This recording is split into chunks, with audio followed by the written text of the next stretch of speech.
Zero की खोज आर्यभट्ट ने की। तो उसमें जो उनमें हर एक में गिनती लिखी जाती है, रावण के 10 सिर थे, इसके इतना था, इतने इतने हजार थे, इतने करोड़ थे, वो कैसे लिख दिया जब हमारे यहाँ से जीरो की शुरुआत हुई? या तो ग्रंथ झूठे हैं या फिर ये अपना दुनिया झूठी है, इसका मतलब पूरी।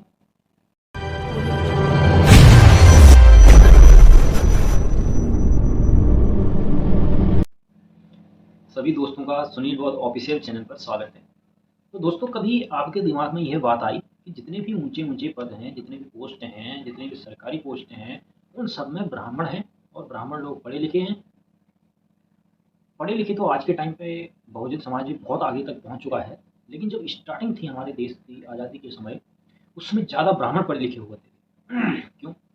बहुजन समाज जो है ज़्यादातर अनपढ़ रहा था।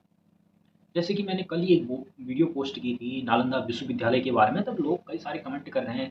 पहली बात, एक सवाल था कि जो नालंदा यूनिवर्सिटी है वो जो है 2000 साल पहले पुरानी है, उसकी बात तब की है।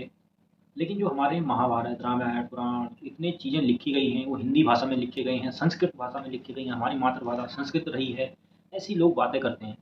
लेकिन ये सब जो है काल्पनिक ग्रंथ हैं, साइंटिफिक इनका कोई भी प्रमाण आज तक नहीं मिल पाया है।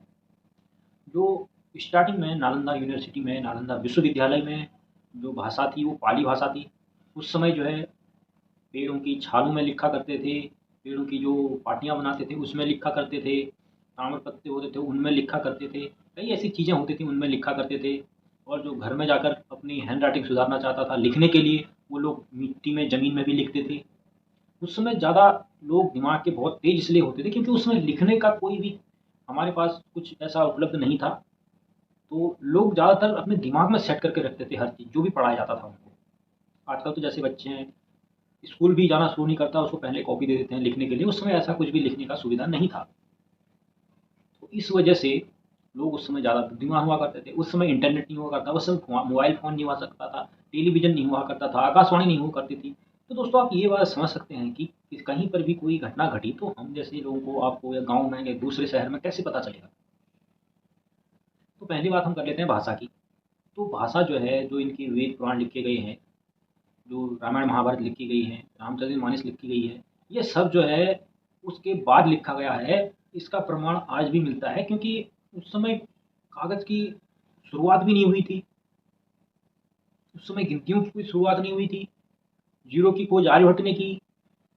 तो उसमें जो उनमें हर एक में गिनती लिखी जाती है, रावण के 10 सिर थे, इसके इतना था, इतने इतने हजार थे, इतने करोड़ थे, वो कैसे लिख दिया जब हमारे यहाँ से जीरो की शुरुआत हुई? या तो ग्रंथ झूठे हैं या फिर ये अपना दुनिया झूठी है, इसका मतलब पूरी। जो सबसे पहली बात है वो पाली भाषा हुआ करती थी उस समय। तो ये जब किसी षड्यंत्र के तहत इसको जलाया गया तो कुछ लोग कहते हैं तो उस समय इतने पढ़े लिखे थे, इतना विद्वान थे और इतना अखंड भारत हुआ करता था, और तो फिर भी इस तरह कैसे बहला फुसला कर सभी लोगों को चुप करा दिया गया? आज की डेट में आप देख सकते हैं कि अगर मैं आपको कोई भी सवाल पूछूं तो आप सामने से, आपको जवाब नहीं भी आता हो तो आप गूगल करोगे, इधर उधर पूछोगे, फ़ोन करोगे, व्हाट्सएप में करोगे, ईमेल करोगे, मेल करोगे, कुछ भी करके आप जवाब ढूंढ के दे सकते हो या किसी भी चीज़ के बारे में पता लगा सकते हो। जब आप इमेजिन करिए, जब उस समय कुछ भी नहीं हुआ करता था तो लोगों को कैसे पता चलेगा क्या होगा क्या नहीं हुआ करके? और दूसरी बात, पूरे विश्व के लोग हमारे यहाँ जब आते थे पढ़ने विश्वविद्यालय में, तब जो हमारे देश के लोग थे वो जो पढ़ने जाते थे वो तो विद्यालय में ही रह गए, क्योंकि उसको वहीं विद्यालय के विद्यालय में रह गए और वहीं जला दिया गया, उनको वहीं काट दिया गया, वहीं मार दिया गया। और जो गांव घर में होते हैं, जो छोटे छोटे शहरों में होते हैं, उन लोगों को कैसे पता चलेगा कि वहाँ ऐसा हुआ है? और उस समय जो लोग अनपढ़ थे, जो लोग स्कूल नहीं जाते थे, तो वो लोग तो वैसे ही डर जाएँगे। आज की डेट में जो लोग पढ़े लिखे नहीं हैं, आप किसी बिल्कुल आउटसाइड गाँव में चले जाओ कहीं भी, वहाँ पर आप कोई बात बोल देना डरावनी, वो सब लोग डर जाएँगे। दूसरे दिन स्कूल जाना बंद कर देंगे, कॉलेज जाना छोड़ देंगे। तो उस समय की बात तो इतनी पुरानी बात है, 2000 साल पहले, जबकि कुछ भी सुविधा नहीं हुआ करती थी। तो ज़ाहिर-सी बात है इसमें कि ऐसा हो सकता है। तो इस बहुजन समाज को अनपढ़ रखने के लिए इन्होंने क्या किया, जो पाली भाषा थी, सबसे पहले उसको ख़त्म किया गया।